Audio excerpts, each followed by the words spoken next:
French Balou. Bonsoir French Balou. Salut. Merci de l'accueil, hein, franchement. Ah bon, l'accueil était comment? Ah, il était au top. Ah, il a fait... J'étais au début. Hein. Il y a Colin, il y a Miller, il y a Denis. D'accord. On a demandé à Fatou aussi. Voilà, c'est retenu là. Alors, avant d'entrer, j'espère qu'on t'a briefé. Ah, ça. Parce que ça va être compliqué. Sinon, mais c'est pas sa faute, ce sera la faute de Pat. Hein. Voilà, ce sera la faute de Pat. La faute aura pas Bonsoir tout le monde dans la salle. C'est comment? On est là. C'est pas possible. Il a même tellement bien travaillé que c'était comme un fluide comme du rap. Ah là là, super en tout cas. Qui a la première? La C'est première Joe. question. Ah, c'est fait exprès, la présentation ne le dit pas, mais à la base tu es danseur. Oui. Ta première passion dans la culture hip-hop, c'est la danse. Oui, c'est la danse, carrément. Bah, on va dire que même la première avant ça, parce que pour moi, le basket, ça fait partie de la culture, voilà. C'était le basket, et après, j'ai découvert le crump, qui est une danse qui vient de Los Angeles, mais la base du crump, ça s'est tiré d'origine africaine, tu vois. Et moi, j'ai découvert le crump à partir d'un DVD qui s'appelle Rise, que ma mère m'avait ramené à l'époque. Et puis quand je suis tombé amoureux de cette danse, c'est là où j'ai voulu aller aux États-Unis. C'est ça qui m'a parce que je voulais l'apprendre directement là-bas. Et puis j'ai fait un BTS commerce international juste vraiment pour aller aux États-Unis pour faire cette danse, tu vois. Donc j'ai été et je me suis retrouvé justement avec les grands danseurs de là-bas qui étaient en fait pour moi étaient des super grands danseurs, mais les gens c'était pas une danse super populaire en fait, tu vois. Donc je me suis retrouvé avec eux et c'est là où vraiment j'ai pris une claque aux États-Unis, quoi. C'est que j'ai vécu je dormais avec eux, tous les danseurs de cette danse, ils habitent dans les quartiers très chauds là-bas. Oui. Donc j'étais là-bas, moi j'étais insouciant, j'y allais pour apprendre à danser seulement. Et puis j'ai rencontré des gens exceptionnels et c'est là où tout a commencé vraiment pour moi. Ben oui, qu'est-ce que ça t'a apporté? Et là, tu vas continuer à l'homme que tu es devenu, ce voyage que tu as fait aux États-Unis. En fait, c'est là où j'ai compris que voyager, c'est apprendre, vraiment. Parce qu'avant ça, moi, j'ai grandi dans le 93, dans un quartier à Montfermeil. Et c'est un endroit où on sort pas vraiment, on est loin de Paris, on sort pas vraiment. Donc je voyageais pas beaucoup. Et quand je suis arrivé là-bas, bah déjà, j'ai découvert une nouvelle culture. Comme tu l'as dit tout à l'heure, j'ai découvert que les Noirs pouvaient avoir des tresses, des tatouages, ils pouvaient travailler même comme ça. Et surtout, il y avait une hospitalité, il y avait une culture hip-hop vraiment imprégnée dans le pays. Et là, je suis tombé encore plus amoureux des voyages, de la découverte et d'apprendre. Et même, c'était un partage. C'est-à-dire que moi, quand j'allais les voir, les Américains, ils savaient même pas qu'il y avait des Noirs en France. Les Américains, ils sont très américains, ils connaissent pas. Tu leur demandes même c'est où l'Afrique, ils vont te montrer l'Asie, tu vois. Ils sont des fois... et ils pensent déconnectés. Souvent, ils pensent que en Afrique, on parle haïtien. Ouais, voilà. Grave. Donc ils sont déconnectés, tu vois. Ouais. Et pouvoir échanger avec eux, ça m'a... Bon, Joyce, Oui. je vais prendre le pas parce qu'en fait aujourd'hui tu es un des animateurs leaders, n'est-ce pas, dans la promotion d'Andy Hip Hop en France. Moi, comment est-ce que tu es devenu une référence? Comment tu vois ton parcours dans ta tête? Parce qu'on a donc vu tes vidéos, on les a vu évoluer aussi. Et justement, comment est-ce que tu as forgé ta personnalité? Déjà, merci beaucoup. Moi, je peux pas me dire que je suis une référence de moi-même. Moi, en fait, tout simplement, moi, quand je suis revenu justement de ce séjour, j'en ai fait plusieurs. La danse, à un moment, je voyais que ça avait des limites parce que voilà, je dansais pour des artistes, mais c'était très très très difficile. Je courais à droite à gauche et puis ma danse, elle était super nichée. Et à un moment, je me suis dit bon, tout ce que j'ai fait, parce que la danse, ça m'a emmené vraiment partout, en Europe, des tournées, partout. Je me suis dit tout ce que j'ai appris, j'aimerais bien le partager. Et avec mon équipe, on a réfléchi, on s'est dit le meilleur moyen de le partager, c'est de faire un média. Et de là, on s'est lancé. Je suis carrément allé sur internet pour apprendre à créer un site. À l'époque, c'était sur le site du zéro.com. J'ai appris à coder le HTML, le CSS, le PHP pour créer un site. Donc on a vraiment fait ça. J'avais 0 €, hein. Je faisais pas d'argent, je faisais rien. J'y vais avec 100 € par mois, même pas. Et voilà, je codais, j'essayais de créer, etc. Et à un moment, on s'est dit pour passer un cap dans notre média, il faut qu'il y ait un journaliste. Et on avait une première journaliste qui devait faire les interviews. Elle nous a lâchés. Et du coup, mes gars ils m'ont dit, vu que t'es cool et tout, tu parles anglais, français, vas-y. Et j'ai tenté et de là, ça s'est fait naturellement. On a charbonné, ça s'est fait naturellement, voilà. Donc combien de temps tu mets sur la transition? Là, c'était quelle année, par exemple? Ça, c'est 2011 que je commence. 2011. D'accord. 2011. Oui, Tu commences à chercher son site, sa plateforme. Voilà, c'est ça. C'est 2011 où je commence. Et donc ta personnalité, parce que quand même c'est atypique. Je veux dire, il y a peu de gens qui se disent qu'ils vont un peu délirer comme ça. Et puis et puis en faire un gagne-pain, quoi. Donc, comment tu as forgé ça ou qu'est-ce qui t'a guidé vers ça? Bon, on va dire que mes parents très jeunes, et ma mère surtout, m'ont mis dans toutes les activités parce que j'étais hyper actif à l'époque.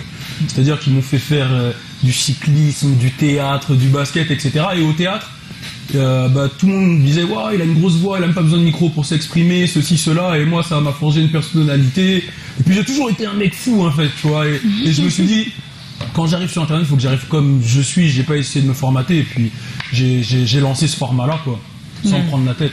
Wow. Voilà, ça c'était très bien. Depuis je t'écoute, M. Ballot. J'adore. Je t'écoute. C'est Balou. Balou. D'ailleurs, c'est Balou. Balou comme Balou dans le livre de la ouais, jungle. ouais. Ah ouais. Nous, Tu vas nous dire pourquoi. On avait aussi ce qu'on appelait Paul Mbanglon. Oui, mais un bon programmateur en studio. Paul Mbanglon. Mbanglon. C'était Banlock. C'était Mbanglon. Mais nous, parfois, on appelait aussi Mbanglon. Mais tu connais ce qu'on appelle Mbanglon ici chez nous? Explique-moi. Mbanglon, c'est les excès de slip là. Quand tu as un sous-vêtement, les C'est même slips. pas des slips, c'est des caleçons. Des caleçons. J'ai déjà des caleçons que toi, quand tu vois, Ah. si on te déshabille à la gendarmerie pour te T'as mettre en honte. cellule, la T'as honte honte. va te prendre. Parce que ça risque de te faire très mal, le gars de Mbanglon. Parce que pour te dire, s'il vous plaît, monsieur l'agent, je vous en prie, va me mettre en cellule, pardon. Et on insiste et on refuse et pour finir tu te déshabilles et on voit le Mbanglon comme ça. C'est pourquoi il faut toujours porter les vrais sous-vêtements. Hein. C'est important. Parce qu'on ne sait jamais. Tu peux faire un accident, le médecin peut vouloir te faire une piqûre. C'est vrai. Et maintenant, si tu n'as pas le vrai Mbanglon derrière, c'est le Ce n'est pas que pour ça qu'on doit porter des bons sous-vêtements, c'est pas possible, Canaban. aussi ça peut être ton jour que tu vas aller On voir peut ta juste copine. vouloir être propre, non? Par exemple, moi, Aussi. Voilà, mais comme c'est là, c'est seulement pour toi, non, ma mère. Maintenant, quand ça va être pour les autres, il faut qu'on voit. Il y a des surprises comme ça. Parfois, quand tu veux bagarrer dans la rue, tu sens que ton... Canagan, ta question. Ok, On peut passer des questions aux questions, s'il te plaît. Voilà. Bon, on m'a demandé de vous te demander quelle a été ta démarche pour mettre en place un projet en France. Ça veut dire chez nous, les Allemands bieten. Was ist ein Projekt mit unter einer Société so où il y a France là? C'est la même question que tu as dit. That is the Estelle question. Mélange d'allemand et Allemand, français, Ok. menté, enfin, voilà. C'était technique, ça. Très technique. En tout cas, ton projet, quelle a été la démarche pour le monter Alors, après ton retour? Voilà. Quand j'ai mon premier site, quand je l'ai monté, la première chose que j'ai faite, c'est là où je me suis rendu compte de l'impact de l'école. En fait, quand j'ai arrêté la danse et je me suis dit, il faut que je me lance, je savais pas par où commencer. Et là, je me suis dit, mais attends, j'ai quand même fait une école de commerce, donc je vais peut-être reprendre mes cours. J'ai regardé, j'ai vu qu'on avait fait des études de marché, des études secteur et tout. Et là, j'ai repris mes cours et j'ai fait une étude de marché des médias, en fait, américains, français, etc., pour voir comment ça fonctionnait, les forces, les faiblesses, les opportunités, les menaces, etc. Et à partir de là, j'ai pu comprendre comment me positionner, comment me lancer, les besoins financiers qu'il y avait, etc. Et quand j'ai vu que pour créer un site à l'époque, il fallait payer 3 000 € et que moi j'avais rien, j'ai dit je vais apprendre. Et là j'ai appris, et bon ça a mis du temps, mais on a appris, on a codé, et c'est comme ça qu'on s'est lancé. En fait, on a tout travaillé comme ça de manière structurée très tôt. Ouais. Moi, Ça non, veut dire mais- qu'à l'époque, tu n'avais pas de petite amie. Hein. Oui, bon. Comment ça? Mais 3 000 €, ta petite amie pouvait d'abord t'aider en attendant. Oh là là. Oh, Canagan, parce que toi, ta petite amie, elle t'aide comme Elle ça? Si j'ai un problème C'est de 3 000 €, c'est 2 millions. c'est 2 millions. Mais ma Toi, ta petite amie, elle te donne combien? elle me le file. Ah bon? Celle qui a acheté le 4x4, Même 1500 comme celle ça. qui a acheté le Elle a 4x4, acheté le 4x4. Même 1500 comme un jeu. le Oui, 4x4, là, elle est- c'est elle qui a acheté ça. Hein. Et les lunettes aussi, c'est elle? Non, je suis pas un castor. moi. En plus, je t'ai vu arriver. Hein. Je suis pas un castor. Je suis pas un castor. Vous savez, un castor, c'est un animal qui bâtit sa maison à l'aide de sa queue. Moi, je suis pas un castor. Un nouveau mot. Un nouveau mot est né. Un nouveau Ça, mot. je vais la reprendre. Ça, je te check, je vais la reprendre. Non, il n'y a pas de problème. Ça marche, ça marche. Castor. Ça marche. Alors, attends, mais par contre, donc 2011, tu te lances. Quand est-ce que tu estimes que ton projet est devenu professionnel? Professionnel, parce que là. En 2013, je dirais. 2013. Ah, 2 ans seulement? Ouais, 2 ans. Enfin, on va dire 2011, j'ai eu la chance de... En fait, j'ai eu une chance, c'est que j'ai eu un artiste américain très tôt Mais je l'ai eu de manière, bon, je conseillerais pas aux jeunes de faire ça, mais j'ai triché un peu, on va dire. Ah, on triche toujours un peu pour obtenir dans le métier. Heureusement que tu es même honnête, tu dis la vérité. Je conseillerais pas aux jeunes de faire ça, mais moi j'ai envoyé un email en fait où j'ai fait croire que sur mon site il y avait 2 millions de visiteurs. Et à l'époque, c'était pas comme maintenant, on vérifiait ouais, pas. tu vois. Voilà. Et c'est grâce à ça que je l'ai eu en interview et ça a déclenché tout en fait, tu vois. Mais ouais, je dirais 2013, c'est là où Génération m'a appelé la première fois pour aller travailler. Génération, c'est une radio, de chez nous pour aller travailler. Et bon, la première fois, ça s'est pas fait et j'ai travaillé officiellement avec eux en 2014. Et je dirais que là où ça a bien commencé à prendre, c'est 2014-2015. Mais alors, ETI... Non, j'ai envie qu'il nous raconte cette histoire. Oui, avec oui, la tu as star raison. américaine. Voilà. Sincèrement, on a entendu et on peut pas lâcher. Voilà, on veut comprendre. Il est honnête. Dis-nous ce qui s'est passé. C'est C'était qui bien. Laquelle? De quoi? Non, mais parce que mais tout à l'heure, tu as dit que tu as dû passer par des méthodes. Ouais. C'était qui l'artiste? L'artiste, bon, aujourd'hui, il sort moins de... Si, il a sorti un album il y a pas longtemps, c'est Kid Ink. Il s'appelle Kid Ink. C'était à l'époque où il avait un gros son avec Chris Brown, qui s'appelait Show Me. Et enfin, c'était un peu avant. Et en fait, grâce à ça, carrément, bah, jusqu'à aujourd'hui, je suis collaborateur avec son attaché de presse. En fait, son attaché de presse, je lui ai envoyé un premier email. Après, on est resté en contact et aujourd'hui, c'est mon partenaire carrément. Ouais. Mais ça part d'un mensonge. C'est ton Oui. black Si tu m'entends, Comment tu je as t'avais fait menti pour... à l'époque. Ah, il sait pas encore? Non, il sait toujours pas. Ah, d'accord. Non, je pense qu'il se doute maintenant, tu vois. Mais non, C'était à l'époque. c'était à l'époque. 2011, il démarre. 2013, le projet devient sérieux. Oui. Et quand est-ce que ça prend? Ça veut dire les gens, les likes et puis les gens te suivent sur ta chaîne. Franchement, je commence à sentir... Ma chaîne YouTube, j'ai lancé super tard, mais sur Facebook, 2014...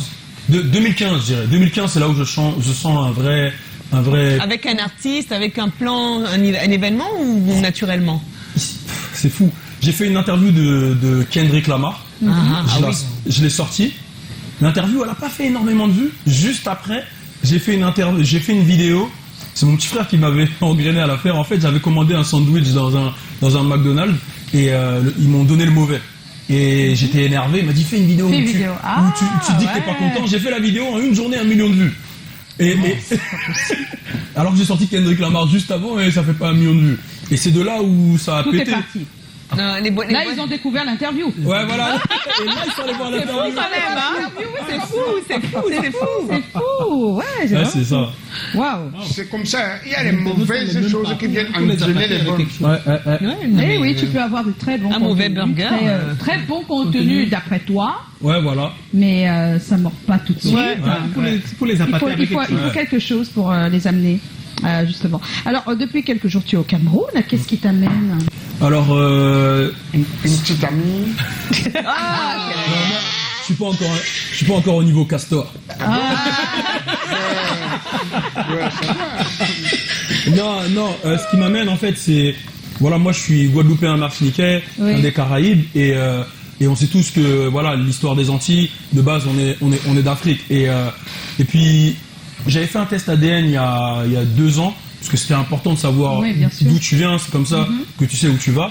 Et dans ce test ADN, j'ai vu que j'avais 82% d'Africains. Donc c'est mélangé, il y a Nigeria, Sierra Leone, il y a un peu de partout. Et puis j'avais fait un live avec Bob de Makea Production. Et puis parce que je dénonçais, je suis souvent sur Internet à me battre pour la cause noire. cause Tu vois, noire, c'est super important pour moi. Ça me tient à cœur. Et je dénonçais à fond. Et dans le live, on s'exprimait.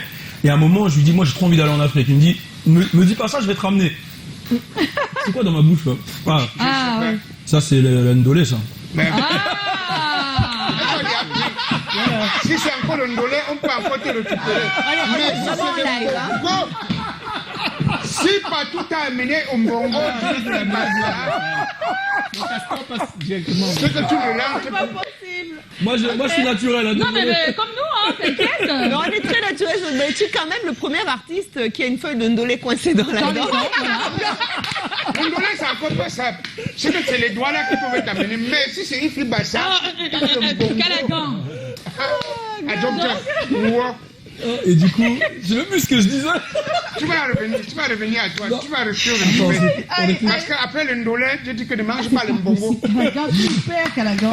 C'est le meilleur. Partout, s'il te plaît, ne l'amène pas au mbongo. Tu étais en train Sinon, de il va parler en live. De Bob. Oui, avec, voilà, j'ai fait le live avec lui et je lui ai dit Je que pense moi. ma coule est calée. Attends, C'est une- Calagan. Et il y a aussi Guilou. Tu es l'amour de ma Alors, vie. il a envie de te dire, très franchement, C'est une boîte que de beaucoup fer. arrivent et ne repartent pas. Ouais, Donc, j'ai il faut vu ça. faire très attention. Ce que tu veux manger comme chose. Il a même envie de repartir. Une fille bassette te donne un truc là, tu Mais es oui, fini. donc. Chaque matin, il faut seulement dire que un kébé France, nana.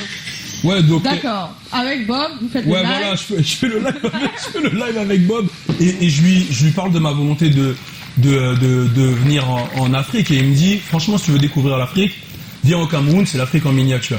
Et je lui dis, moi, j'ai jamais mis les pieds, je suis grave chaud et j'ai vraiment envie de découvrir, mais aussi, tu vois, j'ai toujours voulu faire un média qui parle de la culture africaine, mais j'ai pas la prétention de connaître assez la musique d'ici. Donc pour moi, pour venir, pour pouvoir parler des artistes d'ici, il faut que je vienne, que je découvre, etc. Merci beaucoup.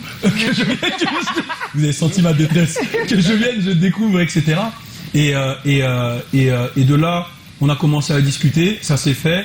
Et puis on est venu ici et l'idée c'est de pouvoir partager la culture camerounaise aux gens, avec les gens qui nous suivent, d'apprendre d'ici, tu vois, des gens qu'on rencontre, des artistes, de la culture en général et de pouvoir partager. Donc c'est vraiment l'idée de partage. Mais ça c'est-à-dire- s'est fait avec les artistes. On a vu que tu Oui. as eu des échanges. Oui, j'ai Oui, vu les c'est ça, photos. vraiment.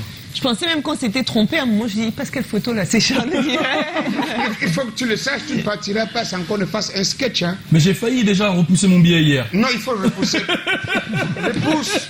Là, demain, on fera un tournage pour En fait, je immortaliser. t'explique parce que lui aussi, il fait des sketchs. C'est pour ça qu'il en parle. J'ai Voilà, compris. voilà, tu verras ça sur mon YouTube. Voilà. Ok, Oui, vas-y, les j'ai aventures de regardé. Jean Callaghan. Il s'appelle Jean Callaghan. Jean Callaghan, le plus chaud de la Terre. J'irai regarder sa fois. Donc, Alors, quel est ton regard sur le hip-hop au Cameroun? Franchement, là, déjà, si je parle des artistes que j'ai rencontrés, ils sont tous hyper talentueux. Là, je sors à peine d'une session où j'étais avec Eoubé, franchement, j'étais encore avec du monde, là. J'ai vu Loco, j'ai vu Boy Tag, j'ai vu vraiment beaucoup de monde, hein. Et j'étais surpris de la diversité, Ouais, et le talent. Même, je parle même pas que des artistes que j'ai vus. Genre, on est parti faire un karaoké il y a pas longtemps. Les mecs du karaoké chantent, qui étaient dans le staff. Oui. Ils chantent mieux la chanson que le mec qui a fait la chanson même. C'est ça. c'est comme ça ici. C'est vrai. Ici, C'est là, vrai. ici, là. C'est le Cameroun. Ici, quand tu t'amuses même, c'est le chien qui vient t'accompagner quelque part. Comment ça? C'est-à-dire que c'est le chien qui dit, Comment ça, le chien t'accompagne? s'il sent qu'il y a l'os dans le cerveau, la vérité, c'est le chien qui te dit que, d'où tu pars où. Et donc là, c'est ce que tu penses du hip-hop ici au Cameroun. Maintenant, comment est perçu le Cameroun dans le milieu hip-hop en France? Bah, justement, il y a quelques noms qui sortaient, mais pas tant que ça en fait. Et Bob, il arrêtait pas de me le répéter, et même Patou, force à Patou, hein, qui nous a permis de réaliser tout ça aussi, qui me répétait, mais je te jure, il y a des talents, faut que tu vois, etc. Tu te rends pas compte. Genre, nous, il y a des noms forcément qui sont sortis, tu vois, à l'époque, quand Franco, il fait coller un petit, tout le monde connaît. Je sais qu'il y a des locaux et tout qui sont écoutés. Mais je trouve que par rapport aux artistes que j'ai rencontrés, que j'ai vus, c'est pas assez en fait. Voilà. Parce que c'est vraiment, vraiment puissant, ça m'a vraiment touché en fait. Voilà, ici, tu cherches bien, tu vas voir même les locaux. Tu vas voir Pinglis, tu vas voir Diwa et son mère, ils sont déjà Callaghan. sortis. Tu verras aussi On parle de hip-hop là. voilà, un artiste hyper talentueux Callaghan. seulement, d'une autre génération. Hello! Hello! Yes, on appelle l'artiste là, c'est Non. Il va pas. Alain Chris. Il va pas le connaître. Alain Chris, il chante hyper bien. Bon, c'est qui? Le string, yeah. Les string rouges, les noirs, les blancs. Ça, j'ai besoin de découvrir ça. Alain C'est pas Chris, possible. pour le remarquer à C'est distance, vieux ce titre. Et puis là, pour le donc, remarquer à distance, c'est pas du. Tu vois seulement quelqu'un avec le Congo. Alors, il y a une question qui revient tellement sur la toile, hein, mais comme tu es de la toile, tu dois comprendre Bien sûr. Voilà. que ça revienne. Dis-moi.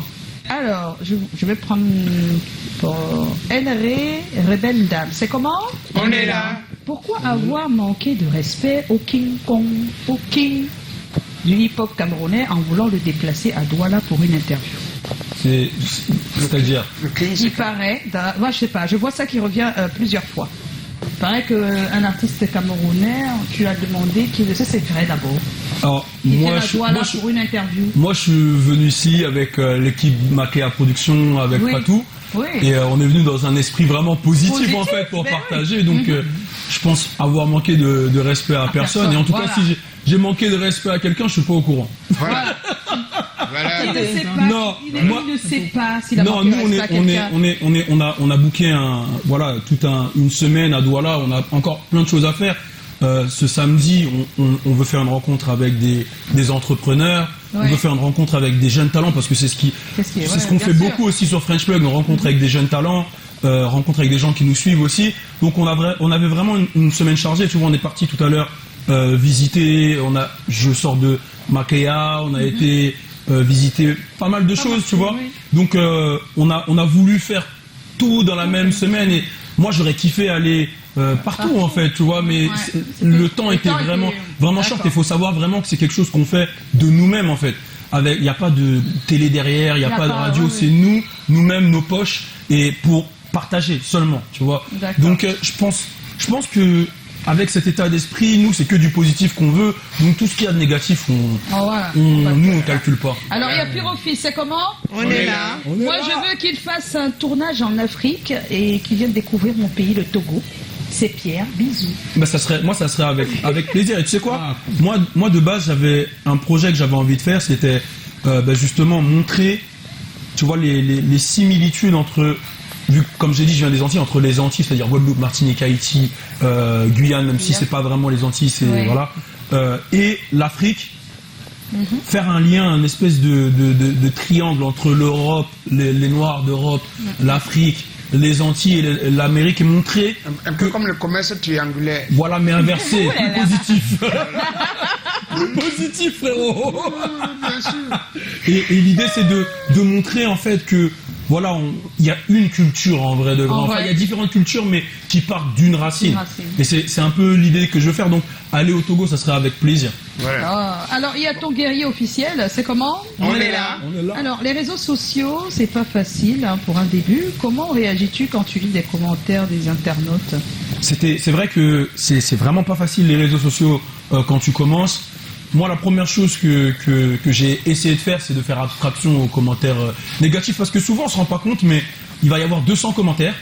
Dans les 200, il peut y en avoir 190 positifs, mais on va être focus sur les 10 négatifs c'est vrai. et on va oublier les On va 190 oublier qui. l'essentiel, ouais. Et alors que c'est eux c'est les 190 là qui nous donnent l'amour et la force. Donc moi, ce que je conseillerais aux frérots, c'est focus-toi sur le positif, le négatif. Tu lis ou tu ne lis pas?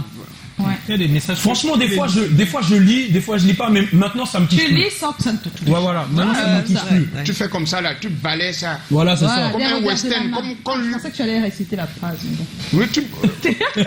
Quelle phrase? Glisse sur le Balai parapluie de ça, la différence. Non, Balais ça, ça glisse sur le Ça parapluie. glisse. C'est différent, le message. Alors, est-ce que. Alors, quelle est la source de ton inspiration? Est-ce qu'elle est la source de ton inspiration? Il parle par exemple des messages des internautes, Ok. je pense. Est-ce que c'est la source de tes inspirations ou pas? Alors, moi j'ai plusieurs inspirations. Déjà mes parents, parce que mes parents ils ont toujours travaillé dur pour que je manque de rien, Ouais. mais sans me montrer qu'ils galéraient. Et donc ils m'ont un peu protégé à ce niveau-là.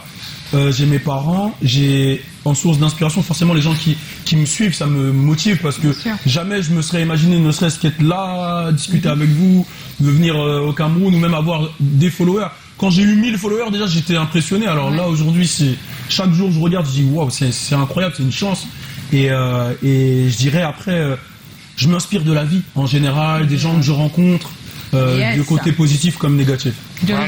On a- Il y a une dernière question Oui, qu'on a dans failli, ce on a projet, failli dans ce- louper la Il y a question. quelque chose qui est important parce que toi, tu n'es pas musicien. Est-ce qu'on devient accro? Parce qu'en fait, vraiment, est-ce qu'à un moment, tu deviens accro? Parce que là, tu viens de dire, je regarde tous les jours. Donc, tu es accro aux gens qui te regardent. Aux chiffres qui montent, tout ça. Psychologiquement, quel impact est-ce que ça a? On va Je dire pense que que c'est important de regarder. ouais, je regarde. En Si fait, tu regardais l'audience de cette émission chaque ouais, Non, voilà. mais en fait, est-ce qu'on est accro? Accro veut dire que le jour où ça chute, tu es down, t'es pas bien. Le jour où ça augmente, tu es. Mais non, tu J'essaie l'as de dit prendre que du les recul moments- quand même. Je regarde Ah oui, mais pour c'est pas tout le comprendre, pour analyser un peu. J'essaie de comprendre. Ah là, ça a fonctionné pour ça, ça a moins fonctionné. J'essaie de comprendre, mais si ça fonctionne pas, je me mets pas mal. Je me dis, Voilà. je me dis bon, je ferai mieux la prochaine fois. Enfin, j'essaye de ne pas non plus être trop la tête dans les chiffres, etc. et de faire les choses quand même avec le cœur. C'est ce qui est pour moi le plus important. Je pense que c'est la base de ce que je fais. Mais c'est quand même, je regarde quand même les chiffres parce que ça peut te permettre. C'est quand même ça t'aiguille pour savoir Oui, bien certaines choses, tu vois. Mais je suis pas accro forcément aux chiffres. D'accord. Mais j'en ai vu devenir accro. C'est par ça, contre. c'est pour ça que je posais la question. J'en ai parce vu que- devenir accro. Bon, ok, Balou, tu es au Cameroun depuis combien de temps? Bon, là, ça fait. Tu sais que le temps, on dirait, ça fait un mois que je suis là, alors que ça fait même pas un mois. Je suis arrivé samedi dernier. Ah, ça va, c'est bien. Ouais, il a fait beaucoup de choses. Combien de petites déjà? Ah, c'est pas possible. Calagan. On est en compagnie de France Balou. C'est le moment du hic, du hockey, de Calagan. Ok. C'est mon moment.